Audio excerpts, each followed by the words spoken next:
SYBA applied group demography यामध्ये आपण तिसऱ्या शेवटच्या टॉपिकमध्ये आज आपण लोकसंख्या धोरण या संदर्भात चर्चा करत आहोत.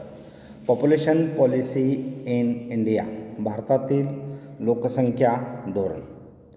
जेव्हा आपण भारतातील लोकसंख्या धोरणाचा विचार करतो तेव्हा आपलं लक्ष जनन क्षमतेवर केंद्रित करणे हा त्यामधला एकमेव महत्त्वाचा घटक आहे की जो लोकसंख्येत बदलात मोठे अंशदान त्याचं आहे. लोकसंख्येच्या बदलामध्ये जनन क्षमतेचं मोठं अंशदान असल्यामुळे त्याच्यावरतीच लक्ष केंद्रित करतो.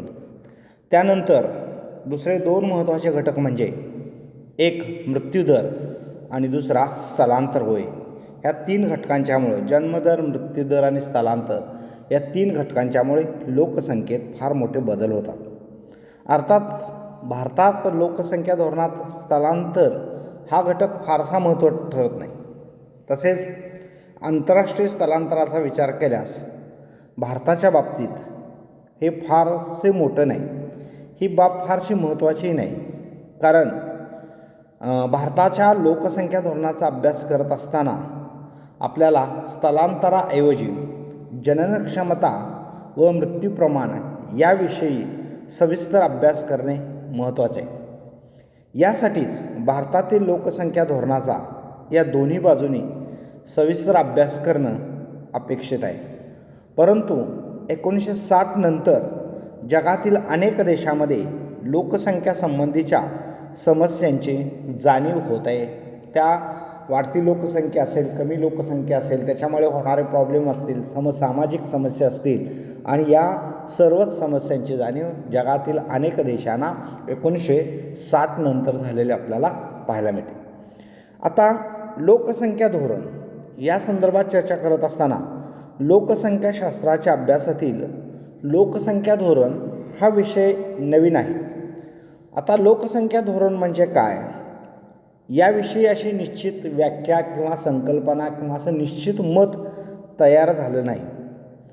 तरीही धोरण म्हणजेच पूर्वनियोजित उद्दिष्ट आणि ती उद्दिष्ट साध्य करण्याच्या दृष्टीने योजलेले उपाय आणि केलेली कृती, योजलेले उपाय आणि त्याच्यावरती केलेली कृती म्हणजेच लोकसंख्या धोरण होय.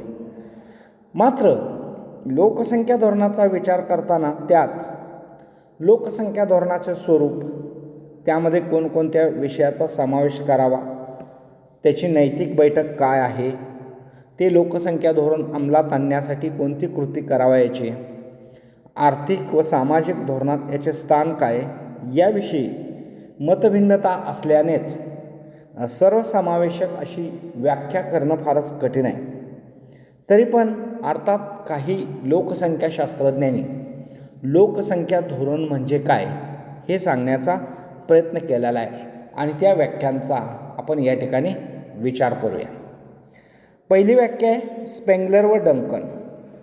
लोकसंख्येचा आकार व तिची रचना याविषयी सरकारने केलेल्या निश्चित उद्दिष्टांचा व ती साध्य करण्याच्या उद्देशाने उपयोगात आणलेली साधने म्हणजेच लोकसंख्या धोरण होय.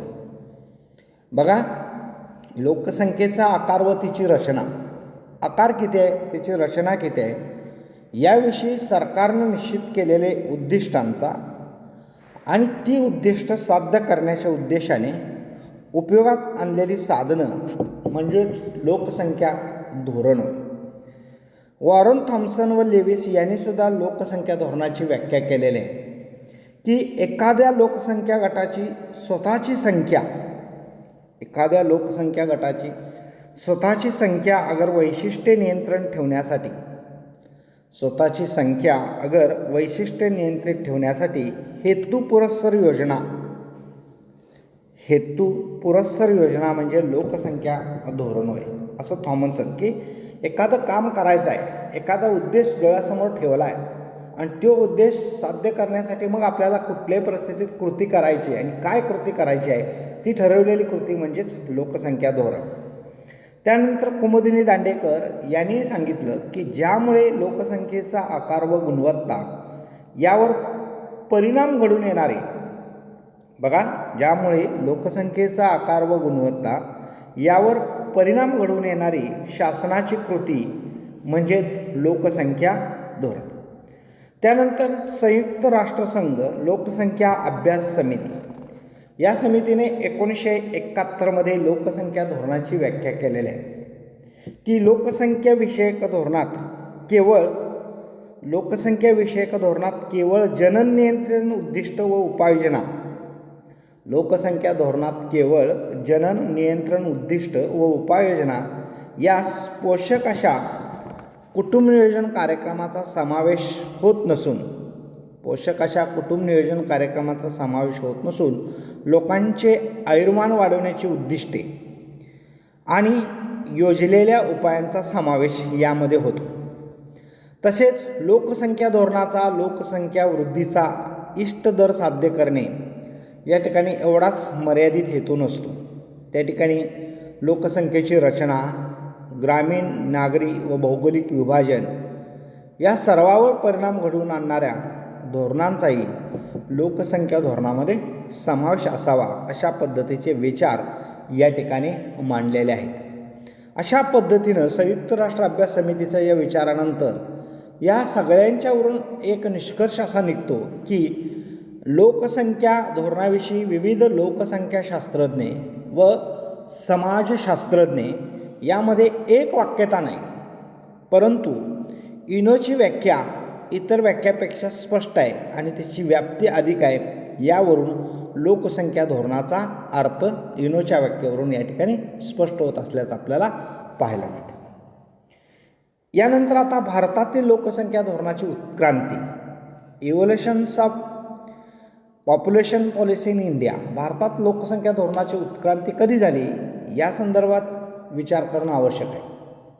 जगात प्रथम कुटुंब नियोजन स्वीकारणारा भारत हा जगातील पहिलाच देश आहे, ज्याला भारत सरकारचा पूर्ण पाठिंबा होता. यासाठी याची ऐतिहासिक उत्क्रांती अभ्यासणं महत्त्वाचं आहे. भारत सरकारने जननदर विरोधी धोरण स्वीकार व कार्यक्रमांचे मूल्यमापन करताना शासनाने या धोरणाचा सातत्याने केलेला पाठपुरावा विचारात घेतला पाहिजे. तसेच या दृष्टिकोनातील बदल व भार लक्षात घेण्याची या ठिकाणी एक गरज आहे. त्याचबरोबर धोरण व कार्यक्रम यातील अंतर पाहिले पाहिजे. तसेच सुरुवातीला भारतातील लोकसंख्या धोरणाचे उद्दिष्ट प्रामुख्याने लोकसंख्या वाढ मर्यादित करणे हेच होते. त्यासाठी जननदरात घट करण्याचे प्रयत्न केले आणि या धोरणाच्या उत्क्रांतीची चर्चा आपल्याला 2 गटामध्ये करण्यात येते. भारतामध्ये जे काही लोकसंख्या धोरण स्वीकारलं विशेष करून जननदर नियंत्रण करण्यासाठी, आणि त्यामध्ये भारतामध्ये भारत सरकारचा या लोकसंख्या धोरणाला पूर्ण पाठिंबा होता. आणि मग ह्या धोरणाचा विचार करत असताना त्यासाठी जे काही उद्दिष्ट, त्यासाठी जे काही धोरणं, जो काही कार्यक्रम त्याच्या स्वीकारला, त्याची अंमलबजावणी करण्याचे प्रयत्न केला, यामध्ये सगळ्यात महत्त्वाचं एकच लक्ष होतं, ते म्हणजे लोकसंख्या वाढ नियंत्रित करणं. आणि म्हणून यासाठी आपल्याला भारतातील लोकसंख्या धोरणाची चर्चा, उत्क्रांतीची चर्चा 2 भागात करण्यात येते. एक स्वातंत्र्यपूर्व काळातील लोकसंख्या धोरण. आता स्वातंत्र्यपूर्व काळात ब्रिटिशांची राजवटी होती. भारताकरता कोणत्याही लोकसंख्या धोरणाची अंमलबजावणी त्या काळी ब्रिटिश सरकारने केली नाही किंवा जनन नियंत्रण ठेवण्याचे कोणत्याही प्रकारचे त्यांनी प्रयत्न केले नाहीत. कारण त्यांना भारतीयांची मूल्ये, विश्वास, जाती, धर्म या ज्या काही भारताच्या रूढी परंपरा होत्या यामध्ये हस्तक्षेप करण्याची ब्रिटिशांची इच्छा नव्हती. श्री चंद्रशेखर यांच्या मते 20व्या शतकाच्या पूर्वार्धापर्यंत ब्रिटिशांनी आपल्या राजवटीच्या भरभराटीकडे लक्ष दिले, परंतु त्यांनी भारतीय लोकसंख्येच्या वाढत्या विस्ताराकडे काही लक्ष दिलं गेलं नाही. कारण तशी भारताची विविध जाती धर्माचे हे उद्दिष्ट असल्यामुळं त्यामध्ये त्यांनी लक्ष दिलं नाही. त्यामध्ये तटस्थताच राखणे हे महत्त्वाचं केलं. भारतातील काही बुद्धिमान लोकांनी जे लोकसंख्येच्या प्रश्नाशी संबंधित होते, त्याने वाढत्या लोकसंख्येचा विचार करून जनन नियंत्रण करण्याचे त्या ठिकाणी प्रयत्न केले. यामध्ये श्री PM वट्टल यांनी 1916मध्ये लिहिलेल्या भारतातील लोकसंख्या समस्या या पुस्तकात याविषयी लिहिले. त्याचा मागोमाग RD कर्वे, रवींद्रनाथ टागोर, PN सप्रू, जवाहरलाल नेहरू व भोरे समिती यांनी लोकसंख्या नियंत्रणाचं समर्थन केलेलं आहे. या सर्वांनी जन्मदर नियंत्रणाचे समर्थन केले. याला महात्मा गांधीसुद्धा त्या काळी अनुकूल होते. अर्थात यापूर्वी 1777 ते 19 काळात सर रिचर्ड टेम्पल यांनीही लोकसंख्या नियंत्रणासाठी जनन नियंत्रणाचं धोरण त्यांना मान्य नव्हतं. पण सुरुवातीला मृत्यूदराचं प्रमाण अधिक असल्याने भारतीय लोकसंख्येमध्ये पडणारी भर ही अतिशय कमी होती. त्या काळात भारतात मृत्यूदर हा फार जास्त होता. त्यानंतर 1911च्या जनगणनेचा अभ्यास केल्यानंतर भारतातील लोकसंख्येच्या समस्येची तीव्रता तत्कालीन लोकसंख्याशास्त्रज्ञांना जाणवली. त्यांनी प्रथम लोकसंख्येच्या समस्येविषयी लोकांच्या समोर विचार मांडले, त्याचं प्रबोधन केलं आणि काय समस्या असतात याची लोकांना जाणीव नव्हती ती माहिती करून दिली. परत 1931च्या जनगणनेच्या अहवालावरून ब्रिटिश राज्यकर्त्यांना भारतीय लोकसंख्या या प्रश्नाची जाणीव झाली. त्यावेळचे जनगणना अधिकारी श्री हटन यांच्या मते भारताचा विकास घडून येण्यासाठी नवीन जन्माला येणाऱ्या बालकांचा प्रवाह हा थांबविलाच पाहिजे. भारताचा विकास घडून येण्यासाठी नवीन जन्माला येणाऱ्या बालकांचा प्रवाह थांबेलच पाहिजे. श्री वट्टल यांनी या प्रश्नावर खूप लिहिले. त्यांनी 1911पेक्षा भारतीय लोकसंख्येची तीव्रता वाढवली आहे.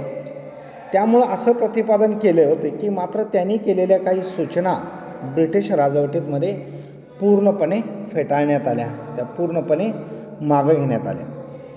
सन 1921 नंतर भारताची लोकसंख्या वाढतच गेली.